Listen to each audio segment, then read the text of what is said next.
In the name of Allah, the most gracious, the most merciful. Assalamu alaikum, my dear students. This is for class 7th subject science. हम जो लिख रहे हैं वो है exercise questions of chapter nutrition in plants. प्यारे बच्चों, question 1 से क्वेश्चन 8 तक के आंसर्स हमने लिखे हैं। तो आज हम क्वेश्चन 9, 10 और क्वेश्चन 11 और 12 के आंसर्स लिखे जा रहे हैं। क्वेश्चन 9 जो है,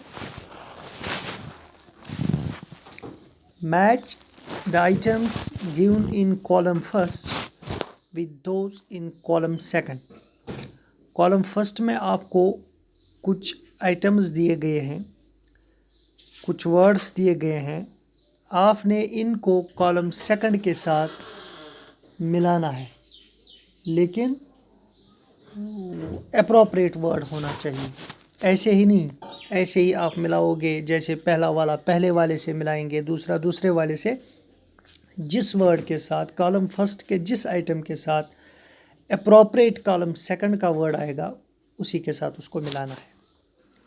प्यारे बच्चों, अगर हम कॉलम फर्स्ट की बात करें तो यहाँ पे क्लोरोफिल है। क्योंकि मैंने आपको ऑलरेडी बताया हुआ है, क्लोरोफिल एक ग्रीन पिगमेंट होता है जो प्लांट के एक पार्ट में मौजूद होता है, जिसका नाम लीफ है। तो कॉलम सेकंड में देखिए आप, लीफ कहाँ पे है? यहाँ पे। तो यहाँ पे आप लिखेंगे कॉलम फर्स्ट में क्लोरोफिल, तो कॉलम सेकंड में इसका आंसर लिखेंगे आप लीफ। ठीक है।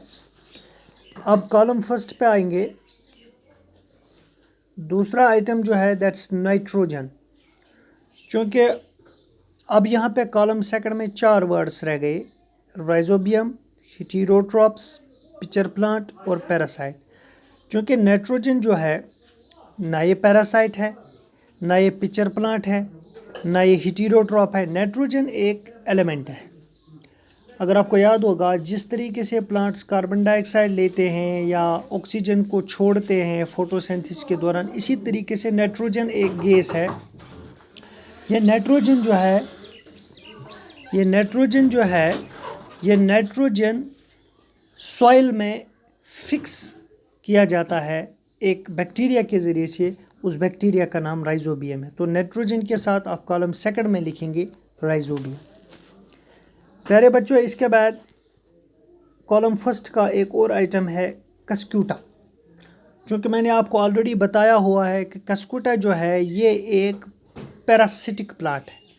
तो चूँकि अब हमारे पास 3 ही ऑप्शन बचे हैं, एक है हेटेरोट्रोप और दूसरा है पिक्चर प्लांट और तीसरा है पैरासाइट। तो कस्क्यूटा के लिए आप लिखेंगे पैरासाइट कॉलम सेकंड में। इसके बाद एनिमल्स जो है, क्योंकि अगर हम एनिमल्स के मोड ऑफ न्यूट्रिशन की बात करें तो एनिमल्स की न्यूट्रिशन जो होती है दैट्स हेटेरोट्रोपिक। तो एनिमल्स जो हैं दे आर हेटेरोट्रोप्स, यानी वो अपनी ग़िज़ा खुद तैयार नहीं करते। इसके बाद इंसेक्ट्स, कीड़े मकोड़े, ठीक है ना, इनको कौन खाता है? अब वहाँ पर एक ही वर्ड रहता है, दैट्स पिचर प्लांट। तो पिचर प्लांट एक ऐसा प्लांट है जो इंसेक्ट्स पे फीड करता है। ठीक है ना। अब क्वेश्चन नंबर 10 है, mark T if the statement is true and F if it is false. अगर आपको लग रहा है कि स्टेटमेंट सही है तो आपको सिर्फ टी लिखना है, टी पे मार्क करना है। अगर आपको लग रहा है कि हमारा जो स्टेटमेंट है वो गलत है तो आपको फॉल्स पे टिक मारना है, मार्क करना है। तो पहला वाला जो है, carbon dioxide is release during photosynthesis. Carbon dioxide photosynthesis के दौरान रिलीज होता है। क्या ये सही है या गलत है? नहीं। प्लांट्स जब अपनी ग़िज़ा फोटोसिंथेसिस के दौरान तैयार करते हैं तो वो कार्बन डाइऑक्साइड अंदर लेते हैं और ऑक्सीजन को बाहर छोड़ते हैं। लेकिन हमारा स्टेटमेंट जो है वो कह रहा है कि कार्बन डाइऑक्साइड को फोटोसिंथेसिस के दौरान छोड़ा जाता है। तो ये फॉल्स है। तो इसका आंसर आप नीचे लिखा हुआ है मैंने, तो इसका आंसर फॉल्स है। इसके बाद जो दूसरा है, plants which synthesize their food are called saprotrophs. दूसरा पार्ट, जो प्लांट्स अपनी ग़िज़ा खुद तैयार करते हैं इनको सेप्रोट्रॉप्स कहा जाता है। नहीं, इनको ऑटोट्रॉप्स कहा जाता है। तो क्या ये ट्रू है या फॉल्स है? तो दूसरा स्टेटमेंट भी फॉल्स है, तो फॉल्स पे आप टिक करेंगे। इसके बाद पार्ट थर्ड है, the product of photosynthesis is not a protein.